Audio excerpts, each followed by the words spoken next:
Morning, ladies and gentlemen. Welcome back to Sandy Bottom Homestead. I hope you're having an amazing day because it is a beautiful day to be vertical.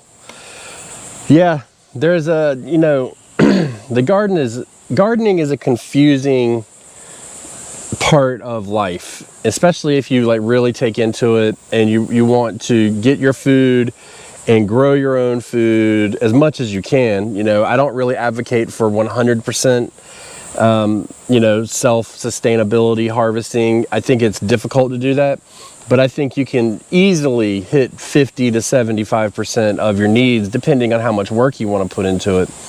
But there's a piece to the puzzle that we need to put together here. And if you've been watching for the past year, you probably know the thread of this, but I really want to dedicate this to it, this video to it, just to kind of hammer it home and try to explain the importance of this in your garden. You can tell it's a hot and windy day in coastal North Carolina, which is a good sign. I will say that. Usually when it's hot like this and you get wind, that means you got weather coming. So we will keep our eyes to the sky today and tomorrow and see if we get some of that glorious, glorious rain. But the garden, moving from one season to the next and enjoying each season, it's kind of a catch-22. It's one of those things that we need to be prepared for, but as a gardener, and especially if you're in more of the homesteading aspect, and when I say homesteading, I don't necessarily mean, raising cattle and goats and, chickens and everything. I mean, you can be a vegan homesteader and have a huge garden. And if your goal, in my opinion, is to provide most of the food for your household with your own hands, then that makes you a homesteader. But a good plan is what's needed. And I do a lot of talking within my garden about what's going in the garden, what's coming into the garden, what's going out of the garden, and what's coming up in the future.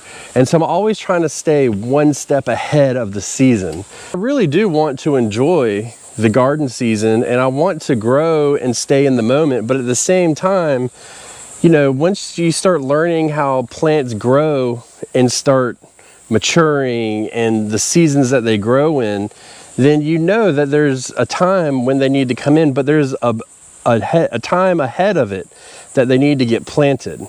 And what I'm trying to say is basically, I think a lot of people plant too late. It's totally natural right now. And I mean, everybody's talking about how hot it is and global warming and, this, that, and the other, and droughts and fires and everything else. And it's hard to get into the mindset of like, hey, I need to start my seeds now so I can have them ready to go in. But it's those times, it's no different than in the wintertime when you're starting your tomatoes in February, but you can't plant them out for a couple months. It's the exact same thing for this time of year. And that's what's really, really, really important to remember, is this is no different. The only difference is you probably don't mind standing outside. And the other difference is you're probably working hard in your garden. I mean, I just went in the last video over a laundry list of things I need to do to get ready for the next season, and it's no different. But in the winter time, you're just sitting on your hands, not really doing anything, waiting. Well, we're not doing that here. We're coming out here and we're managing pests, we're managing drought issues, we're doing cover crops, we're clearing beds and getting ready. And in my opinion, this is one of the hardest times in the garden because there is a lot of different issues that arise and things that come up. So you have to think about it. Right now, for instance, we're doing a lot of waiting on our crops, but when they come up, we're going to be preserving them, curing them. At the same time, we're probably going to be pulling up all of this buckwheat and then replanting. We'll be replanting this soon. The tomatoes will be coming out. The peppers will probably be canning some peppers sooner than later, making some sauces, hopefully, if I get around to it. Clearing all this stuff out. It's not like I haphazardly do this. It's like I have a plan in my head. And honestly, this just comes from years of experience, I started out just like a lot of people and say, hey, I'm going to grow a tomato. And, my first garden was not small for our first garden, but it wasn't huge. And then I was like, well, what else can I do? What's next? What's next? How long can I keep this growing? Because I kept getting this high off of bringing in produce to the house and saying, hey, let's eat this, let's do that. I mean, our first year growing green beans, my son was born, and we had so many green beans that his first food was the green beans that we grew, because we just had so many, we didn't know what to do with them, and we weren't really canning a whole lot yet. So we were kind of getting into that mode, and it just kind of pushed us to say like, hey, what else can we do? You know, this year I've kind of adopted these longer season crops more than I had anticipated, and looking back is a little bit different. And I know I said that in the last video, but even still, we have a plan for each and every single bed out here as these crops come up and they get done. Not to mention, we have plans for each crop that is harvested. You know, some will eat fresh, some will, you know, a number of different things. So we're kind of working our way around it, but planning ahead is super, super important. And it's, I think, one of the most overlooked things in the garden as far as moving into summer, into fall. And then if you live in more southern area like I do, like I live in coastal North Carolina. So, you know, I think really going on the East Coast standards, anywhere from Maryland down, you can get away with growing a lot of crops very late into the season. And obviously the farther south you go, some people, your garden just starts kicking off in the fall. You know, it starts to get cool enough to where you can plant. But not knowing what you're doing with each bed and waiting until the last minute is really going to set you back. Look at a couple examples here. So for example, this bed's empty right now, but we have a plan to put another long season crop in here. So this one will be taken over, but we also have plans for this bed to rest. You know, we have a cover crop in here for now, but we have plans, and we're already growing the crop to go in here next, which is going to be Brussels sprouts. So we're pushing for that next. So we'll move into that. So we have a plan for this. You know, we have a plan for the sweet potato bed. We plan to harvest it around mid-September. So we still have 2 solid months of growing, and then we'll harvest it and we'll put our onions in. And then we'll come back and we'll put our garlic in. You know, we have plans for this bed. This will be harvested, hopefully, if I can get the pests under control, probably around September-ish. I'm guessing it's not quite pollinating yet. It's getting ready to. You can tell by the amount of splits on the leaves. And so right here, we're just about to get, this corn should get a little bit taller, and then it's going to shoot up and it's going to start pollinating.